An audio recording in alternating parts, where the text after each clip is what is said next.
Buenas noches y bienvenidos a Sala de Prensa de Noticias Caracol Ahora. La ONU incluyó a Colombia en un grupo de 11 países que podrían sufrir las consecuencias más graves del cambio climático.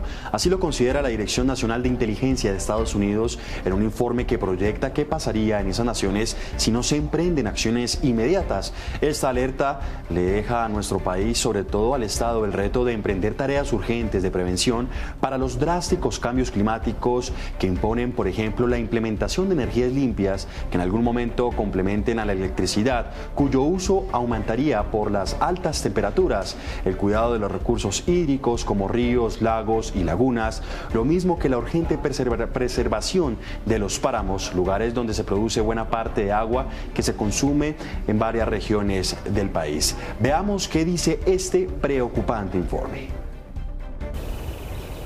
Altamente vulnerable. Así es calificada Colombia frente a la amenaza del cambio climático junto a un grupo de 10 países. Según la Dirección Nacional de Inteligencia, la tendencia de emisiones de gases de efecto invernadero amenaza con superar para el año 2030 el límite impuesto en el Acuerdo de París de mantener la temperatura global en 1.5 grados Celsius. Si se sigue así, para el 2040 los efectos serían devastadores. Evaluamos que especialmente los 11 países probablemente enfrentarán temperaturas más altas, condiciones climáticas más extremas y alteraciones de los patrones oceánicos que amenazarán su seguridad energética, alimentaria, hídrica y sanitaria. El criterio para incluir a Colombia y a los demás países es que según el documento tienen una capacidad de adaptación en decadencia. Son dependientes de la importación de energía y recursos externos para la provisión de salud. Tienen un acceso bajo a la electricidad y otros aspectos como corrupción e infraestructura débil. Los 11 países carecerán de los recursos financieros o la capacidad de gobernanza para adaptarse a los efectos del cambio climático, aumentando el riesgo de flujos migratorios y desplazamiento. Es un círculo vicioso, olas de calor y sequías que generarán afectaciones sobre el suministro de agua y presión sobre operaciones de empresas de energía, mientras que habrá un aumento en la demanda de electricidad para hacer frente a las altas temperaturas. Efectos que para países como Colombia pueden derivar en otra consecuencia. Estos efectos físicos incrementarán el potencial para la inestabilidad y posiblemente conflictos internos en estos países, en algunos casos creando demandas adicionales en recursos diplomáticos, económicos, humanitarios y militares de los Estados Unidos. La advertencia de organismos de inteligencia es que al final de ese círculo habrá consecuencias para la seguridad nacional de los Estados Unidos. La solución planteada es acelerar el proceso de transición a energías limpias, el desarrollo de geoingeniería que ayude a bajar la temperatura global o un evento de desastre climático global que precipite una actuación de los países. Precisamente para abordar este tema nos acompaña el doctor Camilo Prieto. Él es médico y fundador del movimiento ambientalista colombiano. Doctor Prieto, bienvenido a Sala de Prensa de Noticias Caracol Ahora. Un gusto saludarlos, pues eso sí, sin duda un poco preocupado por este informe. Precisamente, ¿qué análisis puede hacer usted frente a este informe que ubica a Colombia entre los países con mayor riesgo por el cambio climático? Bueno, debemos partir de lo siguiente. Hay dos tipos de riesgo a lo que nosotros podemos ver abocados. Un riesgo relacionado con el modelamiento que ha hecho Estados Unidos y adicionalmente también con los riesgos que podemos establecer de acuerdo al modelamiento que ha hecho nuestro país. Estos dos niveles de riesgo que se han establecido confluyen en algo, y es que vamos a tener una variación en las precipitaciones, también una variación en las sequías, adicionalmente una contracción de los páramos, una desaparición de nuestros glaciares y también unos cambios en los fenómenos de huracanes. Entonces, cuando tenemos estos ingredientes sumados a que tenemos una gran población del país que habita en zonas de riesgo, es decir, en rondas hídricas que son susceptibles de crecientes y áreas de inundación, y también zonas del país que en este momento tienen habitantes que se encuentran en estrés hídrico, vemos que hacia un próximo futuro pues vamos a tener poblaciones que van a tener pues seguramente una relación muy difícil con el entorno. Doctor Camilo, desglosemos un poco los problemas que puede enfrentar nuestro país frente a este cambio climático que se está generando a nivel mundial. Precipitaciones, ya estamos viendo pues bastantes jornadas de lluvias, inundaciones en todo el país. ¿Qué afectaciones podría tener Colombia en este ítem? Bueno, cuando uno mira las proyecciones del panel intergubernamental de cambio climático hay algo muy particular, es cuando se ve el mapa de Sudamérica y nos vamos a la esquina donde está Colombia, a la esquina superior, vemos que confluye en un área de incremento de precipitaciones y de disminución de precipitaciones. Pongo algunas situaciones. Las proyecciones nos dicen que en la región de la Amazonia la reducción de las precipitaciones puede llegar a ser de un 40% y en departamentos como el Tolima un incremento de un 40%. Reducciones también muy relevantes en la región Caribe del país que oscilan entre 10 al 30%, depende del modelo que se revise, y en la región andina un incremento de las precipitaciones en un 30%.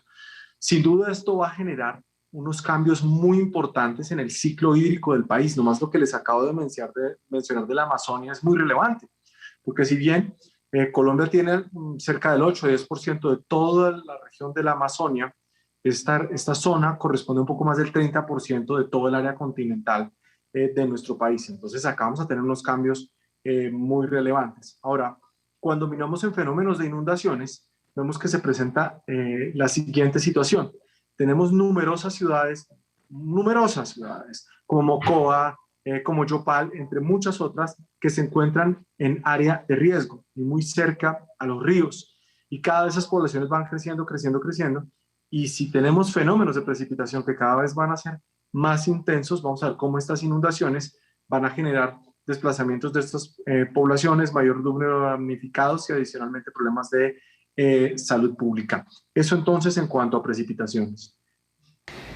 Doctor Camilo, entonces ya hablamos de precipitaciones. Si no hay precipitaciones se pueden presentar sequías, o sea, no podrá llover, no lloverán en algunas regiones del país. Obviamente esto puede generar algún impacto tanto en agricultura, pero también en la contaminación. Incluso lo vimos acá en la capital del país, que por falta de lluvia, pues las nubes de contaminación nunca pues bajaron y permanecían sobre la atmósfera, pues afectando la calidad del aire en Bogotá, y también se ha presentado este fenómeno en Medellín. Hablemos un poco de qué se puede generar en materia de sequías.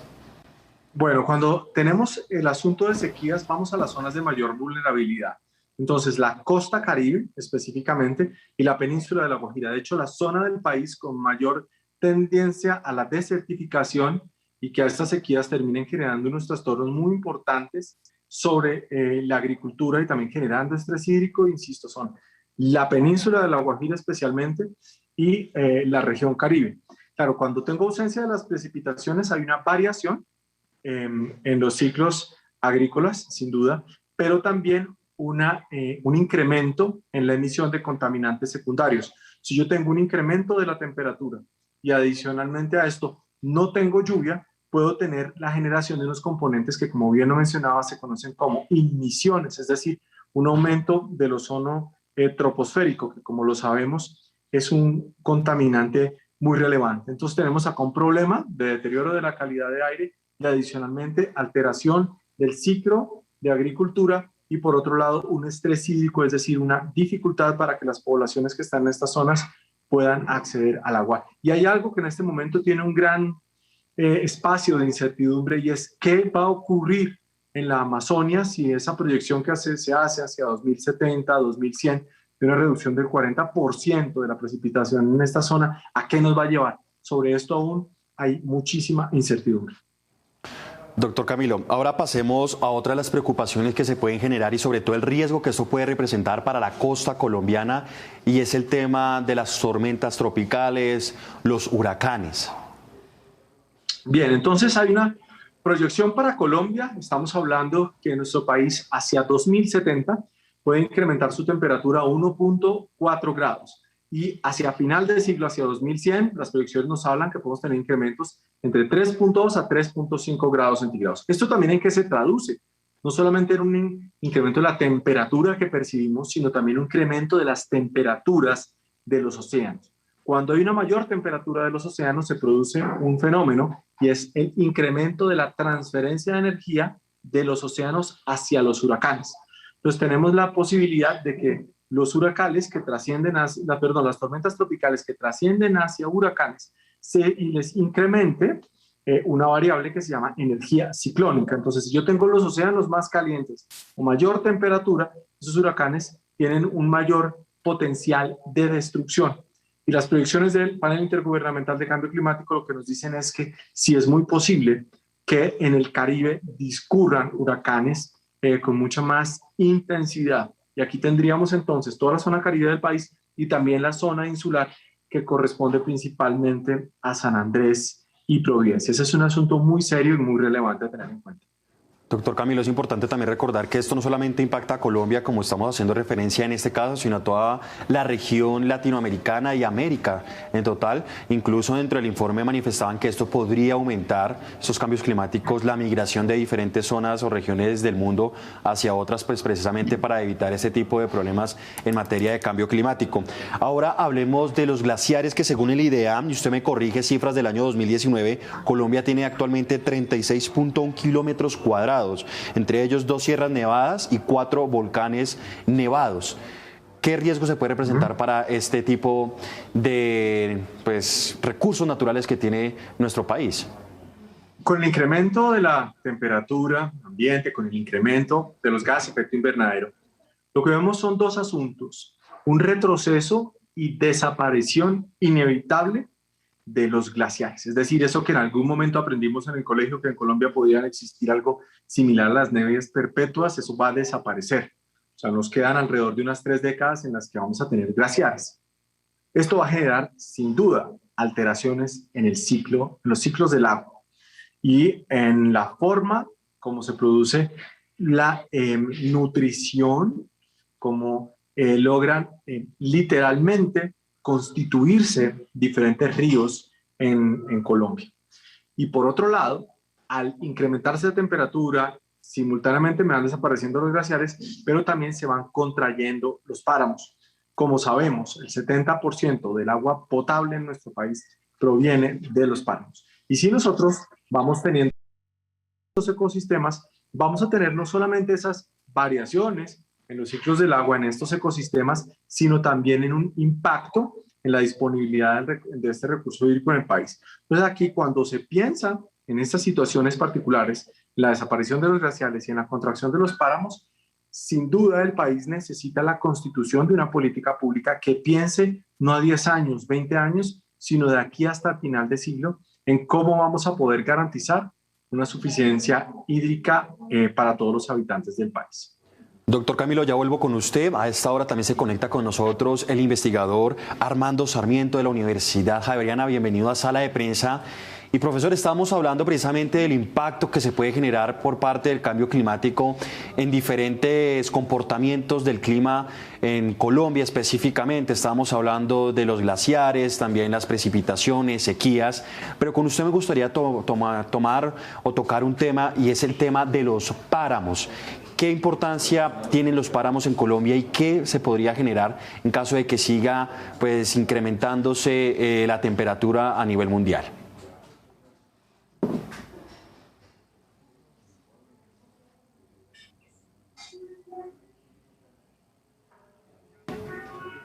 Ya volvemos con el profesor Sarmiento. Entonces le devuelvo la pregunta a usted, doctor Camilo.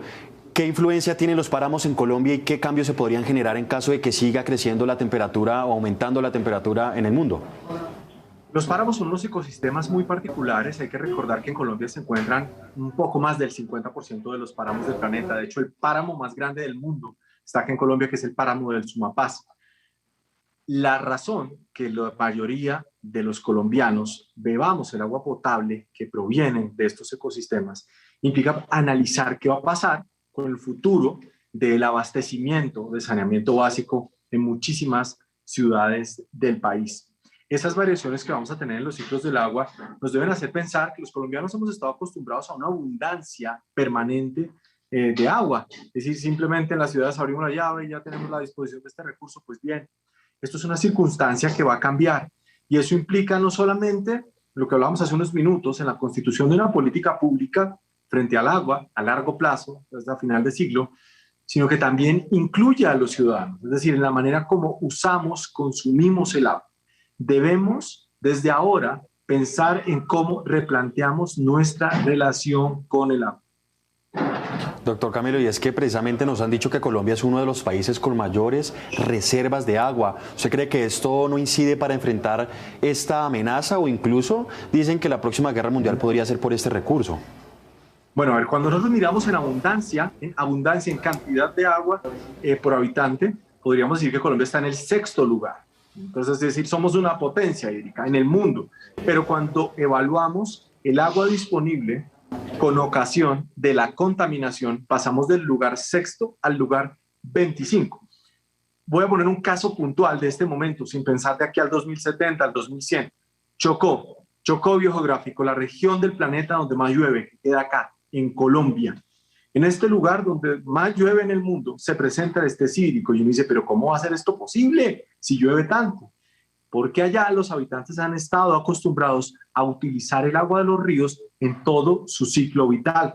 Ahora, desafortunadamente, por el auge de la minería ilícita y por el uso de mercurio y de metales pesados, las fuentes hídricas están altamente contaminadas. Entonces los ciudadanos se ven abocados a recoger aguas lluvias que terminan contaminándose, que terminan incrementando la incidencia de enfermedades diarreicas agudas, también incrementando las enfermedades transmitidas por vectores como la malaria, el dengue, el Zika, etcétera. Entonces ahí vemos que, y en esto quiero ser muy enfático, hay una distancia entre pensar en solamente la cantidad de agua y la disponibilidad que se dé porque ese recurso sea óptimo. Y esto no solamente ocurre en el Chocó, lo vemos también en San Andrés Islas, una isla que evidentemente queda rodeada por mar, rodeada por agua en muchos días al año. Tiene situaciones difíciles para poder acceder al agua potable. A lo sumo, no es solo un asunto de cantidad, sino de las características fisicoquímicas que tenga el agua y también en el potencial de contaminación que contenga. Entonces no es solo un asunto de pensar que tenemos mucha, sino que tenemos que cuidarla y adicionalmente, esa que contaminamos día a día en las grandes ciudades, hay que ser cada vez más juiciosos desde cada uno de nuestros hogares y sin duda cada vez los gobernantes más disciplinados y más rigurosos con la construcción y la puesta en funcionamiento de las plantas de tratamiento de aguas residuales. Así es, doctor Camilo. Doctor Camilo, nos volvemos a conectar con el profesor Armando Sarmiento. Profesor, a usted quiero preguntarle, como les estábamos comentando anteriormente, veníamos hablando de los impactos que puede generar el cambio climático en Colombia en materia de precipitaciones, sequías, desaparición de glaciares, de páramos, pero también del agua. ¿Usted cuál cree que deben ser las medidas que se tienen que empezar a tomar en Colombia? Y le estoy haciendo referencia de pronto a esas energías renovables, de pronto alternativas y sobre todo que el agua puede generar también electricidad en el país. Bueno, hay un aspecto que debemos considerar y es que frente al cambio climático, el país, en este caso el IDEAM, tomando centros de investigación de otros lugares del mundo, han tratado de elaborar distintos escenarios. Y debemos decir que no tenemos certezas exactamente de qué nos puede esperar en Colombia. Sabemos que, y ya tenemos evidencia en años recientes, de que hemos enfrentado un incremento en la frecuencia de los eventos extremos bien sean precipitaciones muy intensas como las que estamos viviendo en estos días, en algunos casos más intensas que el promedio histórico, y en otros casos periodos de sequía más largos. Conocer exactamente el qué nos espera, digamos, en las décadas por venir no es un asunto sencillo. Ahí hay bastante incertidumbre. Entonces, lo que debemos hacer es prepararnos ante las dos contingencias, porque vamos a tener regiones del país donde vamos a tener eventos de sequías más frecuentes y eventos de precipitaciones más frecuentes. Probablemente prepararse, dependiendo del actor que veamos, resulte más sencillo lo primero que lo segundo. Pero en cualquiera de los dos casos, pues hay que tomar algunas medidas, para evitar las consecuencias más graves. Profesor, precisamente, ¿qué medidas deberíamos empezar a tomar? Porque es muy cierto lo que usted dice, es de pronto muy precipitado hablar qué podemos esperar en varias décadas, en los próximos años, pero sí podemos evitar varias de estas modificaciones al clima. ¿Qué tenemos que hacer pues desde este momento y también pues cuál debería ser esa voluntad política de cambio que se debe presentar en Colombia y en la región? Bueno, miren, nosotros tenemos probablemente el riesgo más grande que tenemos es la población que está localizada en sitios que es muy vulnerable frente a las avenidas torrenciales. Nosotros tenemos buena parte de la población colombiana ubicada en la región andina y muchos de nuestros asentamientos están ubicados en los valles interandinos, porque es pues, los lugares más adecuados, que son las tierras más planas, pero a la vez son las áreas más susceptibles a vivir en los efectos de las avenidas torrenciales, y tenemos cada vez asentamientos más grandes. Entonces, en términos de la gestión de la infraestructura urbana, deberíamos cambiar algunos paradigmas que han sido la norma, es decir, lo normal ha sido incrementar nuestras ciudades incrementando el área impermeable en concreto y cemento, y esto hace que en la medida que hay eventos extraordinarios más frecuentes, pues hay una mayor cantidad de agua transitando por las calles y generando problemas de inundaciones. Entonces, deberíamos empezar a pensar en cómo podemos adaptar las infraestructuras urbanas, incrementando la permeabilidad para garantizar infiltración del agua, que es uno de los grandes problemas. A veces, aún sin cambiar, sin que hubiera cambios climáticos, el hecho de que haya áreas impermeables más amplias, pues vamos a tener agua corriendo más rápidamente por la superficie, ocasionando más daños. Entonces, es el momento de pensar, nosotros, digamos, estamos tarde. Hay países que ya están tomando medidas para adaptar las infraestructuras urbanas, especialmente las infraestructuras que gestionan las aguas pluviales a estos nuevos contextos de fenómenos más intensos, más frecuentes. Profesor, usted toca un punto muy importante y es el rediseñar la infraestructura del país, pero otra de las alternativas son las llamadas energías limpias. ¿Cómo está Colombia en este aspecto? Bueno, nosotros en términos de la vulnerabilidad frente al clima, en temas de generación de energía eléctrica en particular, tenemos la siguiente situación. Colombia depende, más o menos, dependiendo del año en que miremos, entre un 60 y un 70% del total de la energía generada del agua, de la hidroenergía. En la medida en que tuviéramos escenarios de menores precipitaciones, pues estaríamos enfrentando una situación compleja.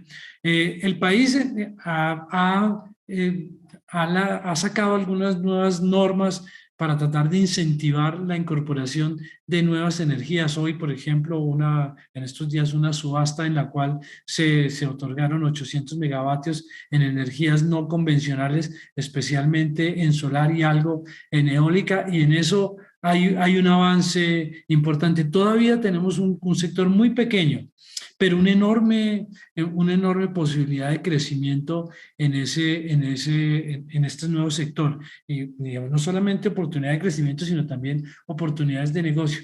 Por supuesto, se requiere crear las condiciones para atraer la inversión de distintas escalas. Uno de los paradigmas que estamos trabajando hoy en el mundo es que la generación de energía eléctrica se puede hacer no solamente en grandes proyectos, sino también en un concepto que llamamos generación distribuida. ¿Cómo hacemos para incentivar a las pequeñas empresas, a los hogares, inclusive a los conjuntos residenciales, centros comerciales, de que instalen infraestructura solar y que puedan vender los excedentes y que los operadores de la energía estén obligados a comprarla pagando una tarifa razonable que logre incentivar a esta pequeña generación? Hemos logrado unos avances en ese tema, pero aún falta mucho por hacer. Profesor, ya vuelvo con usted, doctor Camilo. ¿Usted qué piensa de cuáles deberían ser esas medidas? También, ¿qué piensa sobre lo que propone el profesor Sarmiento? No, estoy completamente de acuerdo con lo que está proponiendo el profesor Armando, y también quisiera hacer énfasis en algo. Hay dos conceptos claves hacia donde también debemos dirigir esa mirada, que tienen que ver con la adaptación y también con la idea de regeneración. ¿Adaptación en dónde? Adaptación con las prácticas agrícolas que en este momento estamos llevando a cabo. Hay que fundamentar nuestra agricultura en una idea, y es las soluciones basadas en la naturaleza, comprendiendo que Colombia está en una zona, es una zona inundable. 23% del territorio nacional corresponde a áreas de humedales. Es decir, Colombia vive inmersa en los pulsos del agua. Y si persistimos en técnicas ingenieriles que busquen controlarle, y lo dejo entre comillas, la fuerza al agua, pues siempre vamos a tener problemas. Si nosotros nos volcamos hacia esa idea de las soluciones basadas en la naturaleza y comprendemos que Colombia es un país anfibio, como por ejemplo ocurre con muchos países nórdicos, ¿verdad? Con muchos países escandinavos que comprendieron esa idea y la incluyeron en su diseño de ciudades, la incluyeron en su diseño de sistemas agrícolas, seguramente tendríamos menos damnificados y podríamos aprovechar muchísimo mejor, insisto, los pulsos del agua. Segundo, técnicas de adaptación con respecto al uso del suelo. 61% del uso del suelo en Colombia se da de manera inadecuada, según el Instituto Geográfico Agustín Codazzi. Si cambiamos esa manera como usamos el suelo y lo vamos a usar adecuadamente, podemos adaptarnos seguramente de una mejor manera al cambio climático. Y cuando lo miramos en términos de emisiones y decimos, bueno, nosotros necesitamos ahora adaptar también las decisiones que tomemos, no pensando en las soluciones que tienen el resto de países del mundo, no tratando de calcar lo que hace Europa, sino más bien adaptar esas decisiones ante cambio climático a la realidad de nuestro país. Cuando nos vemos dónde están concentradas las emisiones de gas de efecto invernadero con más fuerza en nuestro país, no están específicamente en el transporte, no están en las ciudades, están en el campo. Y si Colombia quiere reducir sus emisiones, tiene que generar una política específicamente, insisto, de mirada hacia el campo y usar mejor los recursos que ahí tiene. Ahora bien, en términos de energía, comparto completamente la perspectiva del profesor Armando en esa transición hacia la mayor participación de energías renovables no convencionales en la matriz de generación de energía eléctrica, hacia la autogeneración, y también pensar cómo en la matriz global de energía, porque ahí estamos hablando solamente de energía eléctrica, pero cuando miramos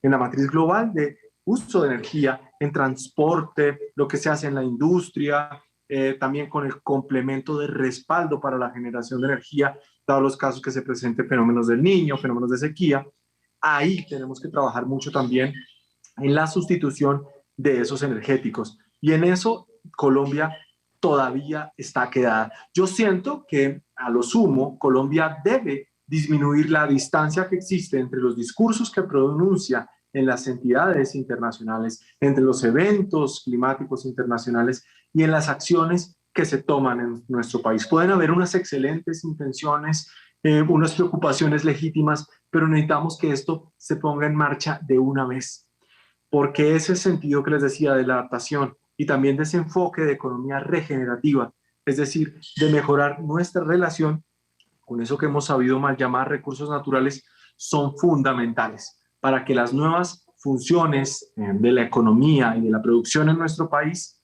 redireccionen la manera como hasta ahora se ha dado nuestra relación con la naturaleza. El cambio climático antropogénico es un evento inevitable, inaplazable, y por eso necesitamos adaptarnos a su llegada. Así es, doctor Camilo, pues son medidas que se tienen que tomar a corto, mediano y largo plazo, pero usted lo que dice, hay que empezar desde ya. Vuelvo con el profesor Sarmiento y me causó curiosidad porque usted dice que todavía es muy rápido predecir lo que va a pasar a futuro, pero usted ¿cómo lee las palabras y el anuncio que dio pues en las últimas horas el secretario general de las Naciones Unidas, Antonio Guterres, donde decretó el código rojo porque la humanidad está en riesgo? ¿Por qué cree que se ha generado esta alerta? Tenemos suficientes evidencias para mostrar que vamos a enfrentar situaciones por lo menos diferentes a lo que estamos viendo, situaciones complejas. Hay suficientes datos para mostrar que el incremento de los eventos extremos en el mundo están ocurriendo. Dos, que las medidas que estamos tomando, veamos, existe una cosa que se llama un instrumento que se llama el Acuerdo de París, en el cual los países se comprometieron a disminuir su nivel de emisiones y poder no superar una meta que nos hemos fijado para finales del siglo. Pues bien, este año lo que teníamos previsto para este año no lo hemos logrado. No hemos logrado alcanzar esas metas y entonces eso hace que si no lo hemos logrado ahorita, pues a futuro tenemos que hacer mayores esfuerzos para alcanzarlo. Entonces, ya tenemos evidencia en varios lugares del mundo que están enfrentando la situación. Buena parte del África subsahariana lleva años con menores precipitaciones, con problemas en sus sistemas de producción de alimentos. Mi referencia frente al caso colombiano es, nosotros tenemos muy buena información para saber lo que está ocurriendo a nivel global. y digamos de grandes regiones inclusive, como el África subsahariana. Pero todavía nos falta información y conocimiento suficiente para predecir con precisión qué nos va a pasar exactamente, cojamos aquí, qué va a pasar en la cordillera oriental andina colombiana, cómo se va a comportar las precipitaciones y los periodos de sequía en las próximas décadas. No tenemos suficiente nivel de certidumbre. Entonces, por eso debemos adaptarnos a ese rango de posibilidades. Lo cierto es, y lo estamos viendo, tenemos un incremento en la frecuencia de eventos extremos, mayores precipitaciones, mayores sequías. Miremos, hay un fenómeno que tiene una influencia muy importante en esta parte del mundo, que es el fenómeno del niño y la niña, que está asociado a la temperatura del Océano Pacífico. Y los datos nos muestran que en las últimas 3 décadas el incremento en la frecuencia de los fenómenos del niño y niña ha sido brutal frente a lo que estaba pasando anteriormente. En estos momentos ya estamos viviendo nuevamente un fenómeno del niña que nos explica estas precipitaciones que estamos teniendo. Este ha sido un año con bastantes lluvias, estamos viendo un momento de altas frecuencias de lluvias. Entonces, es claro que la humanidad enfrenta un desafío muy importante y que ese desafío va a ser mucho más fuerte si no logramos cumplir las metas que nos hemos puesto, especialmente en los países que más aportan en términos de emisiones, como son Estados Unidos, China y la Unión Europea. Precisamente quería ir rápidamente, profesor, porque ya se nos está acabando el tiempo. Siempre se habla de cumplir los acuerdos de París o de metas para reducir, como usted muy bien lo decía, la emisión de gases contaminantes y bajar las temperaturas. Pero los países que más contaminan, como China o Estados Unidos, en muchas ocasiones no ayudan. Bueno, políticamente ha sido una discusión muy grande. En los Estados Unidos ha habido una decisión a nivel de país de no firmar algunos de los compromisos, de no firmar el acuerdo, de salirse del acuerdo. El presidente Obama lo firmó, el presidente Trump se retiró. Bueno, pero a nivel al interior de los Estados Unidos hay algunos de los estados que se han comprometido, pero los cambios que se requieren son cambios profundos. Cogamos el caso de China. China está haciendo esfuerzos por cumplir metas, pero cumplir las metas implica en algunos casos cambios en los patrones de comportamiento de la población, cambios tecnológicos, sustitución de unos energéticos por otros, que son cosas que no se logran fácilmente. Tenemos como un hito y es, esperamos lograr en 2030 una meta. China es uno de los países que se ha propuesto cumplir esa meta. Varios países europeos lo tienen también. En los Estados Unidos ha habido cierta incertidumbre por las diferencias de opiniones en los distintos gobiernos. Entonces, tenemos una década. En este momento, para el año 2021, las metas que esperamos para este año no se han cumplido y estamos lejos, ¿sí? Esperamos pero también hay que entender que fueron 2 años extraños, ¿no? Un año de una caída en la producción económica, que aún así, a pesar de la caída, no cumplimos las metas de emisiones. Y tenemos una serie de políticas diseñadas para que en la próxima década lo logremos. Aún, a pesar de todo eso, como lo decía Camilo, el cambio climático es una realidad. El incremento de la temperatura ya pasó y las medidas que tomemos hoy probablemente van a tener, si somos exitosos, van a tener efecto 30 o 40 años adelante. O sea, en las próximas 4 décadas vamos a enfrentar la realidad de mayores temperaturas y mayores fenómenos, mayor frecuencia de los fenómenos climáticos en todo el mundo, con consecuencias en todos los sectores: producción de alimentos, generación de energía, mayores personas afectadas en las ciudades y en distintas regiones por los eventos extremos. Así es, profesor. Pues una de las grandes conclusiones es que acá debe existir voluntad política, también voluntad de la misma ciudadanía, de las mismas empresas, pero también que es un problema de la región y del mundo y se tiene que trabajar de manera mancomunada para poder sacar adelante esta crisis que se podría agudizar en los próximos años. Doctor Camilo, profesor Armando, muchas gracias por estar con nosotros aquí en Sala de Prensa. Muchas gracias a ustedes por la invitación. Que estén muy bien. Y hasta aquí Sala de Prensa, pero no se despeguen que ya viene nuestro programa económico Signo Pesos. Una feliz noche.